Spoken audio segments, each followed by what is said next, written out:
guys! So today I'm going to be doing my breastfeeding story finally.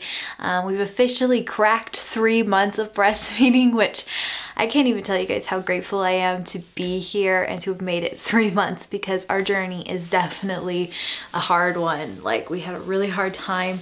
We still have our hard times. Breastfeeding, I feel like, is kind of one of those things where new problems just seem to arise every once in a while. For some people, I guess it's not for all people.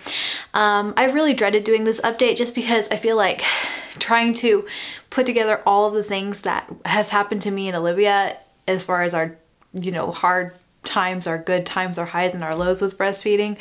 It's going to be so hard to do in like a time span of 3 months, like trying to recap all that. I was just going to write some notes down, but I don't really have time to do that. So I'll start right from the beginning. I always knew I was going to breastfeed. It's something I always wanted to do. As soon as I found out I was pregnant, I already knew ahead of time that I would want to breastfeed because all of the good things that you read about when it comes to breastfeeding, and you hear about like the nutrition, like the nutritious value, the bonding, how it's natural to breastfeed, and I just wanted to do it for various reasons. It was really important to me to do it.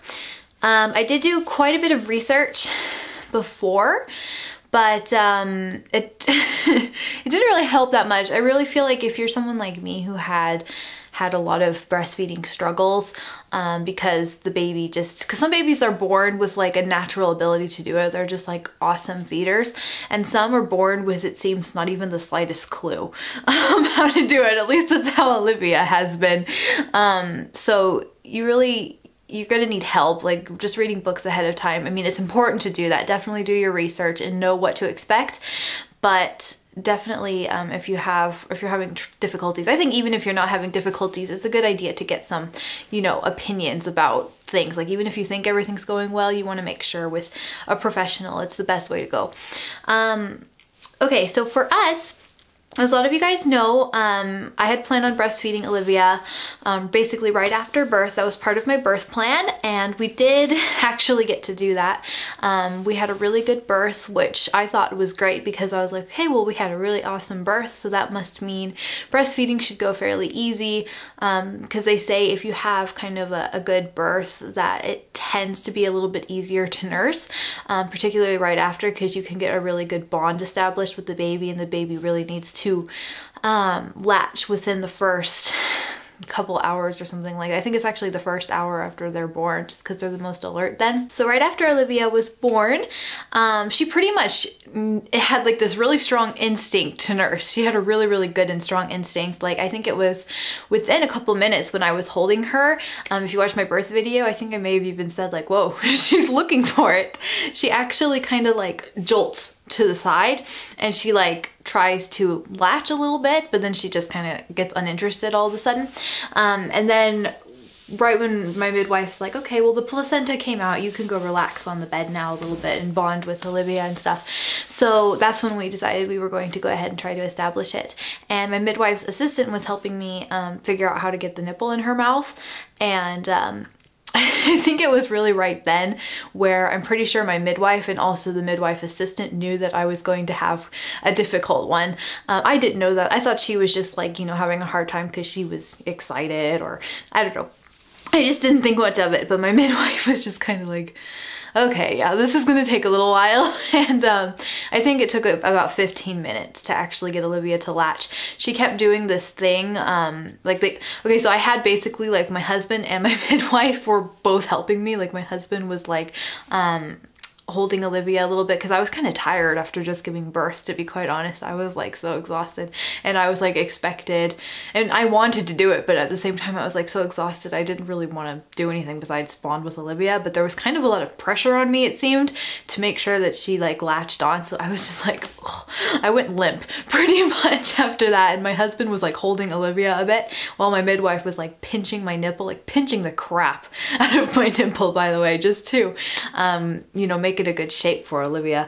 And she just like she spent the whole time just kind of like going she kept making those faces and like those grunty noises, and it took ages.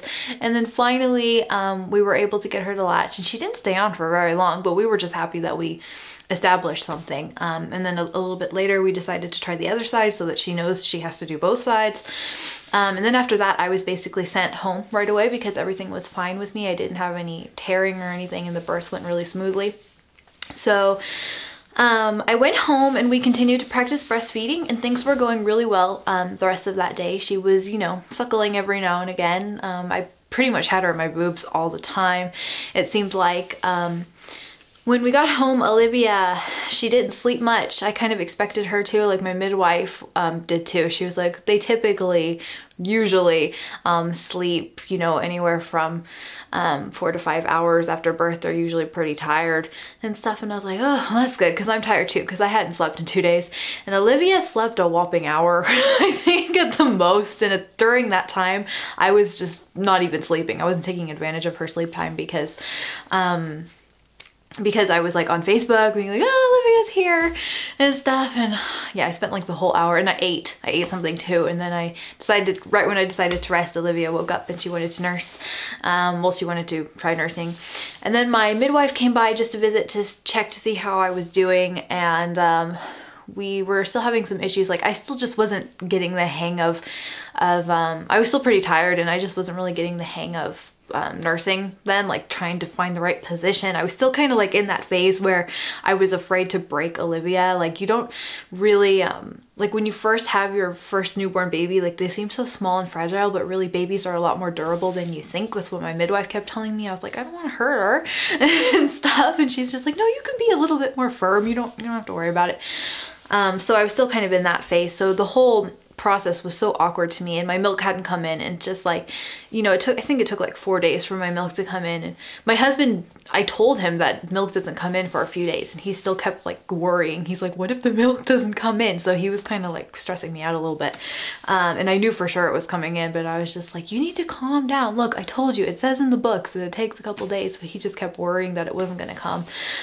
So I was under kind of, seemed like a lot of pressure to get things done. Like in my opinion, I don't really feel like even the professionals in my life who were trying to help me with breastfeeding, I ended up just being completely overwhelmed by it. Like it wasn't relaxing at all. And I think part of the reason things were so chaotic is because my midwives were really like, we have got to establish breastfeeding with her well and as soon as possible, because she's confused as it is, and we can tell she's gonna have problems.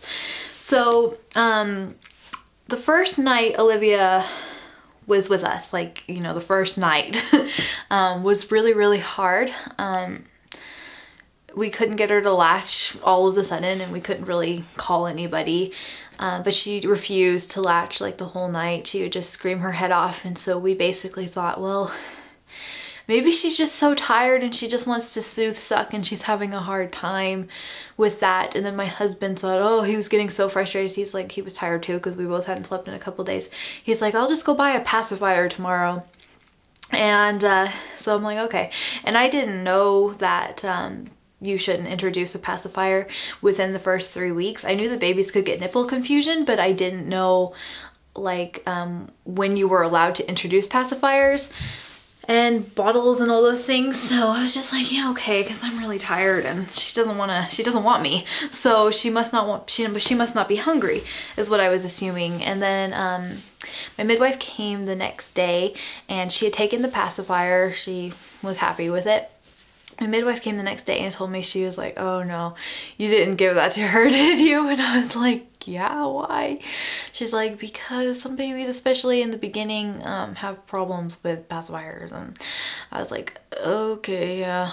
I didn't really think of it. I mean, I was tired and she didn't want to nurse on me. She was just screaming, and then that made her happy. So I was like, okay, I'm stupid, basically. And yeah, so that's where kind of I'm pretty sure with Olivia being kind of hard to teach, and then introducing the pacifier just really kind of is where it all blew up out of proportion. And then also my midwife weighed her, and she had lost over 10% of her birth weight, and she was really small when she was born as well, just so you guys know. Like she was like 6 pounds 3 ounces, so she was really tiny. So she went down to 5.5 pounds. Really fast, and my midwife kind of panicked a little bit, and then I did too. I was just bursting into tears. And you know, I think I may be doing this video in parts because it's gonna be really long, but I just want to let you guys know that breastfeeding is going extremely well now. Like, it's like really good. But what I'm gonna be telling you for the rest of this video is like, oh, it's like dark horror story. Oh, it's awful. So yeah, this is just kind of the beginning. So I'm sorry that this video is so unorganized, guys. Yeah, so we weren't really sure what we were gonna do. My midwife was really apprehensive. She didn't want to talk about formula, but Olivia was starting to get like really yellow skin because of the jaundice. And it wasn't in the eyes yet, so we were like, that's why I think that's the only thing that was like keeping us okay. And we decided to spoon feed her because she really needed something, and every time we would put her at my breast, she would scream bloody murder. Like, we are talking, she just hated my boobs. She hated them. Like, she didn't want to have anything to do with them at all. She was not willing to try. She would be fine when you just kind of rock her and hold her for a little while, but then the second you put her next to my boobs, she would freak out pretty much. And it was horrifying, and I was so scared, and I was just breaking down crying. And also the same day that all this was going on, my husband's parents came by to visit Olivia for the first time, and they didn't even want to leave because I mean, I was asking my husband, I was like, can you tell them to leave? Because I was stressed out. I was like, I can't handle all of this right now. And it's not their fault. I mean, they came from far away to see her. So I kind of felt bad, but at the same time, I was like, I'm so stressed out. I can't handle them being here right now. Olivia was screaming the whole time. She was clearly sick because she wasn't getting any nourishment. She was so, oh, she just, everything was so bad. And, oh, okay, hang on, I have to think. So yeah, but my midwife decided to spoon feed her because we needed to get something into her system.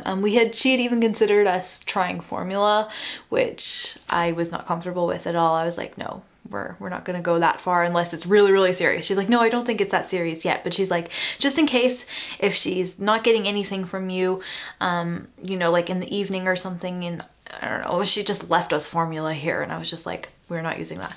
I mean, obviously I would if it was necessary, but I was just like thinking, she says we're not at a point where it's necessary yet. So, and I knew that supplementing with formula could make it really bad for my milk production if she gets like used to the bottle and things. So we decided not to go that route.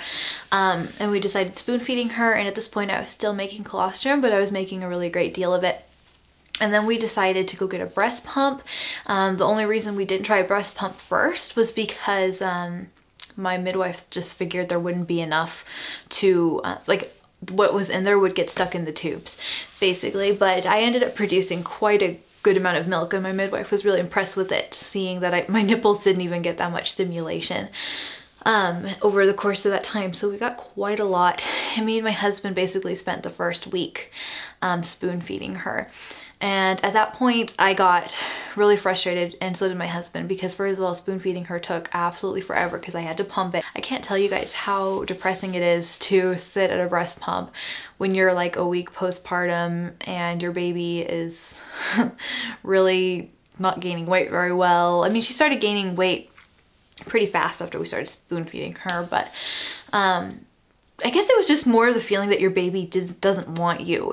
My baby didn't want anything to do with me. Me and my husband were like, we told my midwife, we're like, look, we feel like we can't spoon feed her forever. She needs to learn how to suck eventually. I'm like, why don't we just give her a bottle, since she doesn't want to, she's got to learn how to suck. You know, she's just learning that food flies into her mouth from the air. And my midwife's like, yeah, we'll go ahead and try a Hutkin, which is like a nipple shield. And a nipple shield, I think I might still have mine, but I'm not gonna go get it. It's like a little silicone thing that's like really pointy. It goes on your nipple to like protect your nipple. But it can also be used to for babies that have a hard time latching, because they can feel like they have a lot in their mouth, and that worked like a charm on Olivia. Like, she just wanted this big ass nipple in her mouth apparently in order to latch, and that helped instantly pretty much.